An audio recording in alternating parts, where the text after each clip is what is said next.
Welcome back to another edition of Higher Education Today. I'm your host, Stephen Roy Goodman.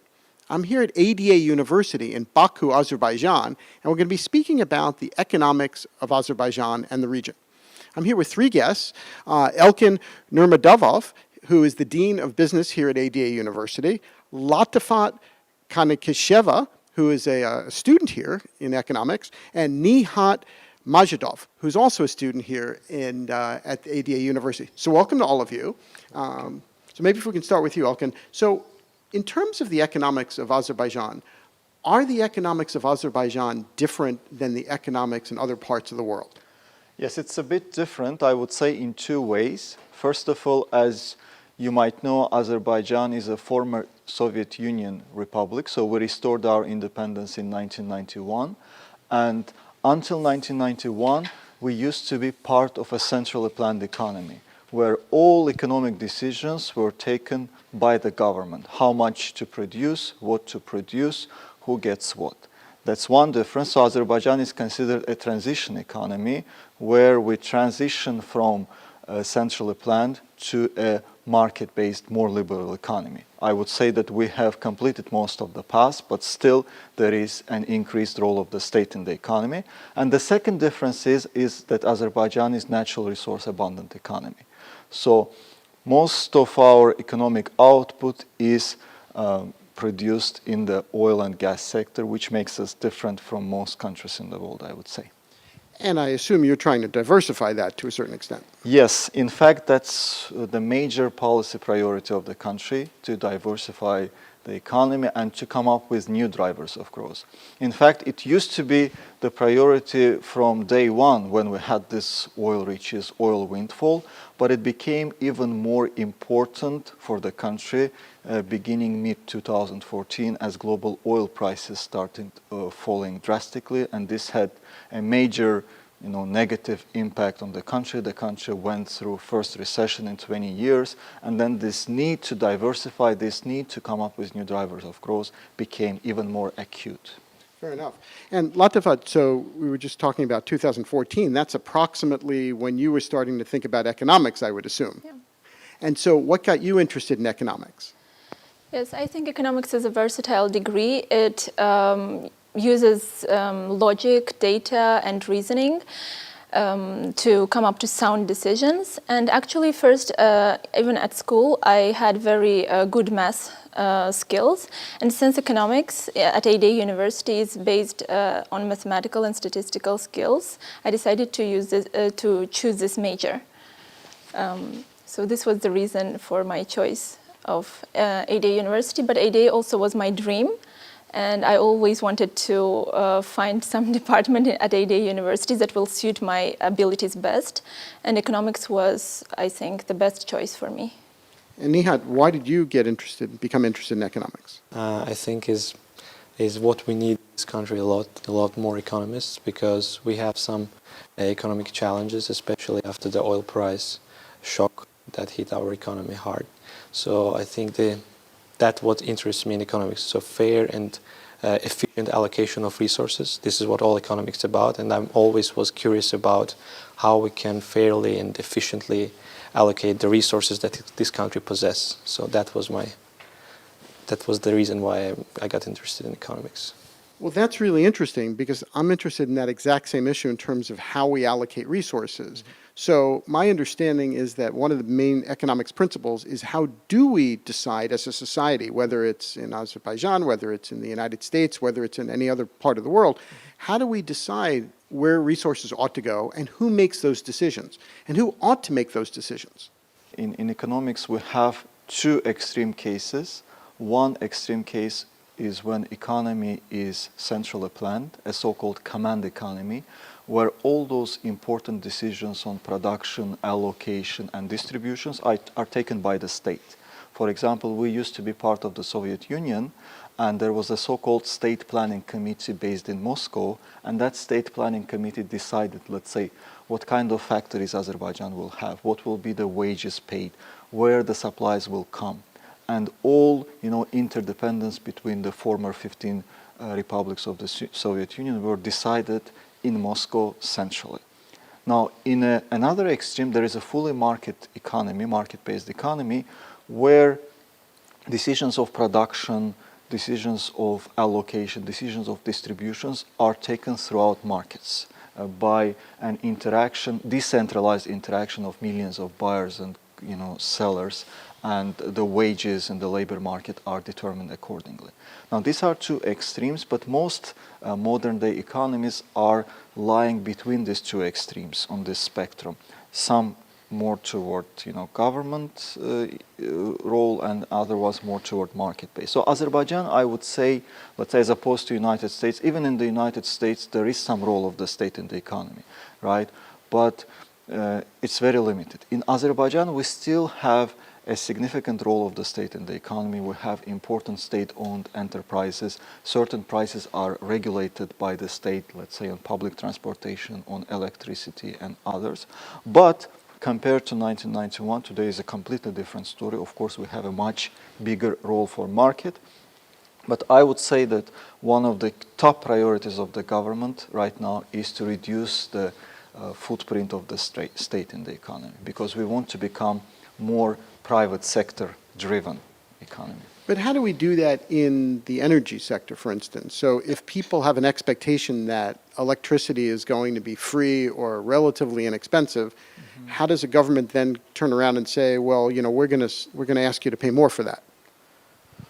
Well, it's a challenge, especially for vulnerable segments of population, and also people not, let's say, of Nihat's or Latafat's age, but of more senior citizens, which are used to live under the state kind of paternal structure, where everything is taken care by the state.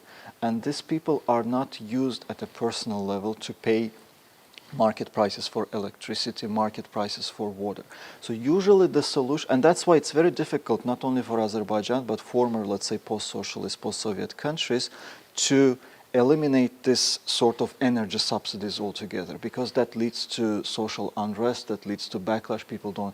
So usually the path advised by multilateral institutions like IMF and the World Bank is to gradually.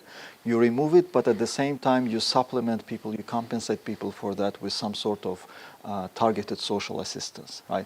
But this way it's very inefficient, because no matter what your income is, you are paying for electricity, you are paying for transport at subsidized prices, right? So this is inefficient and unfair. I mean, if I have the means, if I have the financial means to afford the market-based electricity price, I should go for it, right? But now it's indiscriminate, everybody pays the low price, right? So there are ways to tackle this. Well, let's bring this to tuition. I assume you both pay tuition. Okay, and does the government subsidize some of that tuition here? No, government doesn't subsidize the tuition, but if we study if we have high performance, then we have some discounts. Or if we are the best students, then we have 100% discounts, so we don't pay any tuition. But that's from the university or from the country? That is from the university, but normally the government doesn't pay subsidy to the students. But yes, this is the case in ADA. So in ADA usually we don't have it, but in other universities of Azerbaijan we have the government subsidized places where the students can go on their study based on their performance. There are free slots and there are paid slots. So there the government subsidized that. But usually it's based on the performance, Yep. So it's not just subsidizing. So I assume that this could lead to some social unrest, as Elkin referred to a second ago, because certain people probably are unhappy that they have to pay for the slots, and other people would prefer the slots to be the subsidized slots. I mean, the budget and the resources are limited. As we said, that we should allocate it fairly and efficiently. So those who have high performance, they can easily get these free slots. But if you perform not good, so I think it's fair that some people have to pay. But through time, if you have, again, better performance, that pay will decrease, so you will have some benefits, and I think that's fair enough. That's because otherwise students will not have any incentive to study if everything will be provided by the government. So I think that it's fair also. Yeah, to add on that, I mean, yes, this is merit-based approach. That's why it hasn't created any backlash so far. because those free spots are allocated to students who are performing the highest at the centralized state admission exam. In Azerbaijan, students are admitted to universities through a centralized exam, not by universities individually. That's why we think that given the limited budget where the government cannot subsidize and make education for free for everyone, this is the only possible solution. Well, maybe if we can turn this to homelessness. Around the world, as I'm sure you all know, I mean, homelessness is a major issue around the world. I have not seen a lot of homeless people in Baku. I'm assuming there are somewhere, but I have not seen a lot of homeless people. What do you do about people who don't have the money to buy a house or an apartment here? I am not fully aware of the government policies. Of course, the government has been very keen as this oil money started coming in on reducing the poverty rates, and the poverty rates have been going down significantly and considerably, and as Azerbaijan transitioned from being a low-income country to upper middle-income country, and this poverty rate reductions have been always hailed by multilateral institutions like the World Bank, right? But on a more social and personal level, I would say that Azerbaijan is a very family-based society. That's why homeless people are rare compared to bigger countries or people from different cultures, because it's common that Azerbaijanis would take care about elderly, not only immediate, parents or kids, but also some relatives which have been deprived of certain, privileges in life.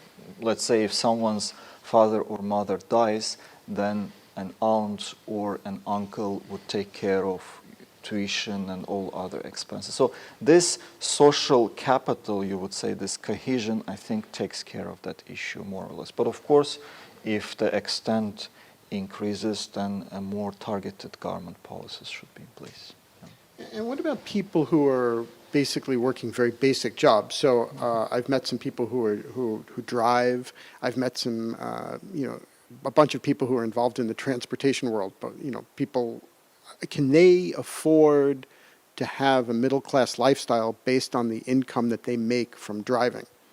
If they drive a lot, I guess 724. But if it's only a limited amount of time, yes, you can make the ends meet, but whether you call it a middle-class life by international standards, I doubt. But a lot of people, we've had 2 crisis years, right? As I said, 2015, 2016 were very difficult years, and ever since the economy has been recovering.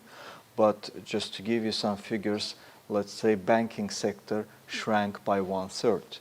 So we used to have 43 banks, but now the number of banks is 30. And you can imagine how many people having, good white-collar jobs in banks, getting decent salaries, now found themselves on the streets. What did they do? I mean, most of them probably found some other jobs, but they had to take even jobs as taxi drivers. Yes, standards of living went down significantly, right? So of course the government responded actively and aggressively with certain stimulus measures, but again, it remains to be seen whether Azerbaijan will be back to life standards before 2015. Yeah. And what about people who are your age? So how do you see yourselves fitting into working in the economic sector of Azerbaijan going forward? Do you see yourself working for the government? Do you see yourself working for private sector? And what sorts of things are you hoping to do with your economics backgrounds? Or your economics training, I should say? So I've already started working part-time in the international company. So what I think about this, I think there is a trend now, especially among the people of my age. They start their career in the private sector, in international companies or in local big companies. In banks, for example, they take that experience, efficient workers, effective workers, they take that experience and then they move to the public sector. They work for the government, they work for the ministries or other agencies. So this is the trend I see now. So basically, I'm planning that similar kind of a career path. So I've started my job. I started my job in the private sector. So I think over time I'll move to the public sector, and to use this economic background to make some important decisions, which will help.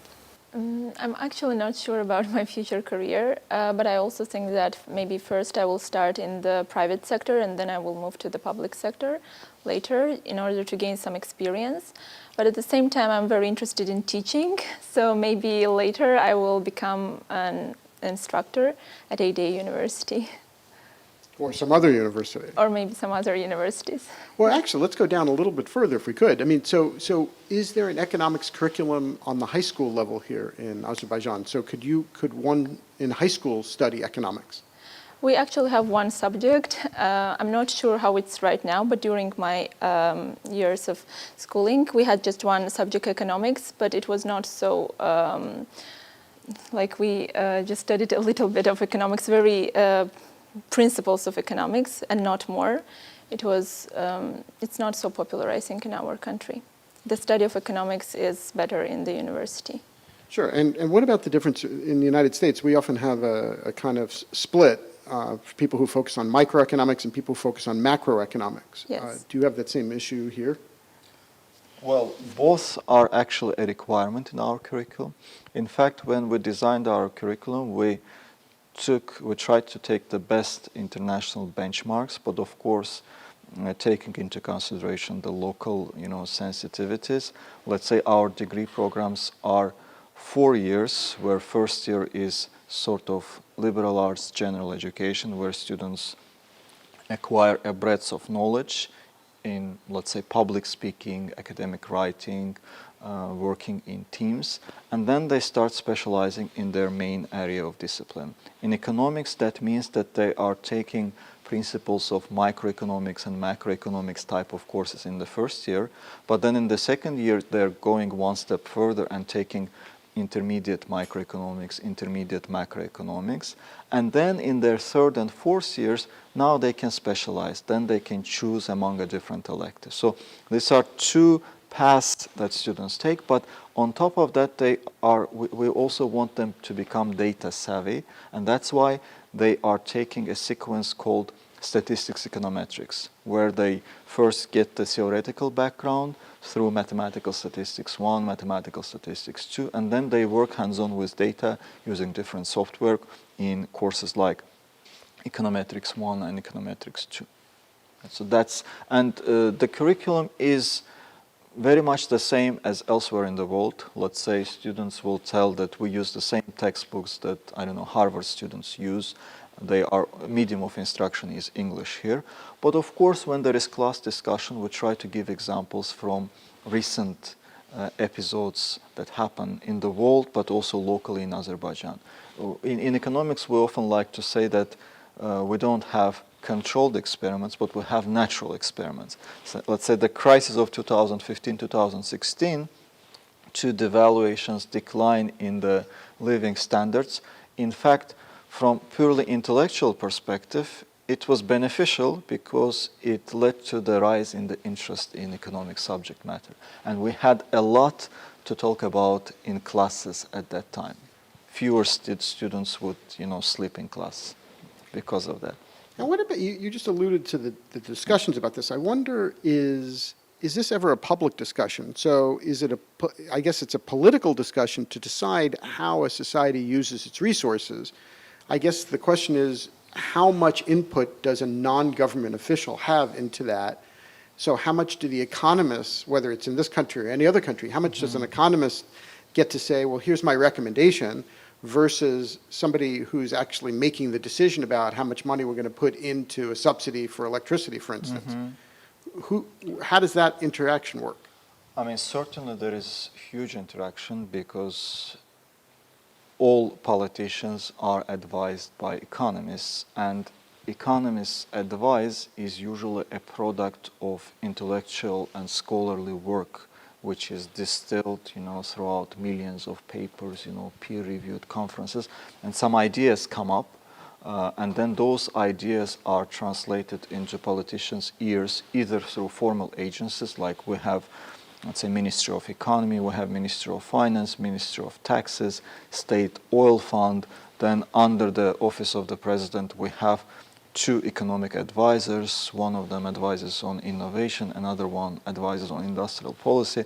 So there is no way that these economic ideas don't eventually get into the ears of politicians. And then ultimately it's politicians, the elected officials, which have to make the decisions. But economists are good at presenting options. You know, on the one hand, on the other hand, as you know, one of the American presidents often said, please bring me one-handed economists, because economists are just offering options, but which option to go with is the politician's decision. Which makes sense, and I've heard that joke about the one-handed economists as well. And I guess it does make sense that in a democracy, whether it's anywhere in the world, I mean, somebody has to make the final call, and should it be someone who's elected by the people, I think that makes a lot of sense. We only have a few minutes left. Am I forgetting to ask anything about the economics of Azerbaijan? I understand the point about moving from a controlled economy to now, but is there anything else that kind of separates the economic life here than we would experience in Canada or the United States or Mexico? As Elkin Nurmammadov just mentioned, our economy is a mixed type of economy. We have some elements of the socialism and some elements of the capitalism. That's why it's obviously different from other countries in the world, like United States and Canada. But we are trying to diversify our economy right now, and we're trying to reduce the footprint of the government, as Elkin Nurmammadov has just mentioned, because oil reserves are our wealth, and they helped us to reach the economic growth, to reduce the poverty, to improve the economic situation in our country. However, oil reserves will not last forever, so that's why our country actually is on the right path, and they're trying to diversify, especially the export portfolio of our country, as much as possible. The tourism is improving in our country. Just last year, there was 3.2 million of people visiting our country. Moreover, agricultural sector is very improving in our country, horticulture, then silk production, cotton, and etc. So our economy is improving day by day. I think that we're on the right path, and we have used what we have, and now we are just trying to become even better. And also a lot of emphasis is put on the private business. I think the private business is one of the weaknesses of our country. There is not so much of private business, but government is investing in this. We have special fund that also help for entrepreneurship to improve. More than $2 billion was invested into this sector. Also, we have other social employment trainings that are proposed by the Ministry of Labor and Social Protection to population, where the people, they get some training on how to start up their business and how to improve the business climate actually in our country. So also last year there was 1,000 people approximately who were involved in this program, but this year they're planning to attract 7,000 to 8,000 people into this program. And those people actually who will have some interesting ideas, they will be provided with materials and also with the equipment that will help them to start their business. So I think this will also be one of the ways to reduce the poverty in our country. We continue our discussion about economics in Azerbaijan, and I'm here with Fariz Ismailzade, who is the Executive Vice-rector of ADA University. Welcome. Welcome, thank you.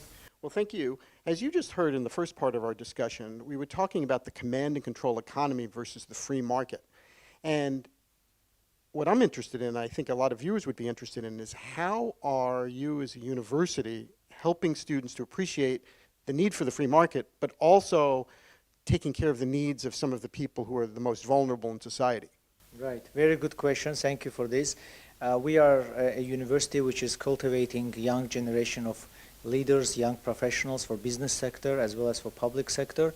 And we believe that it's very important for our students to acquire important skills such as entrepreneurship skills. We are actually teaching entrepreneurship courses, and we are encouraging our students to think about starting a business or running a business, because we are trying to develop business sector in Azerbaijan. Basically, we are trying to move away from the Soviet legacy of command economy, centralized economy. So we are moving towards free market, and our students should acquire these skills. But at the same time, we are teaching them how to be socially responsible. Even if you are a manager of a large company or an owner of a big business, you also need to think about some poor people in the society. You need to create opportunities for poor people. You need to develop corporate social responsibility, maybe invest some of the revenues of the company into environmental programs or poverty reduction programs. So we are teaching business skills, we are teaching how to become a successful business leader, but also we are focusing on social responsibility of the business leaders, how to care not only about revenues and profits, but also care about the environment and care about the communities. That's the main focus of our university. And I think that that's probably right. But as you well know, this is an issue all around the world. Specifically, are there specific courses that you're teaching that are focusing on some of those issues? Yes, in fact, I was teaching myself a course called Government, Business and Society, which focused on relationship between these three stakeholders, how government should regulate business, how business should try to help society. And in these courses, we focus on corporate social responsibility, how companies should seek not only to maximize their profits, but also to focus on helping the communities, maybe focus on human rights issues or labor rights issues, how to provide opportunities for poor segments of population through maybe educational programs or community development programs. You know, Baku actually is a very interesting city. This is the city where oil industry has started and developed. And even at that time, 2 centuries ago, some of the oil workers, they lived in very bad conditions, without proper health care, without proper housing, sanitation. And the Nobel brothers that came to Baku, they were the first ones to start, you know, schooling and medical center for oil workers. So this tradition in Baku has lived for many centuries, and today we also, in business community, we talk about, you know, some opportunities for workers, what kind of safety standards they should have, what kind of healthcare standards should have. So these are the things that we discuss in our courses at the university. Well, that's really interesting. I think we're going to have to leave it at that. And I'm going to say thank you very much for having us here at ADA University. And if you would like additional information about ADA University, please visit ada.edu.az. And if you'd like to send a comment to me at the show, please go ahead and do so at highereducationtoday@topcolleges.com. And thank you for watching. We will continue to bring you quality discussions about important matters in today's college and university world. I'm Stephen Roy Goodman, and you've been watching Higher Education Today.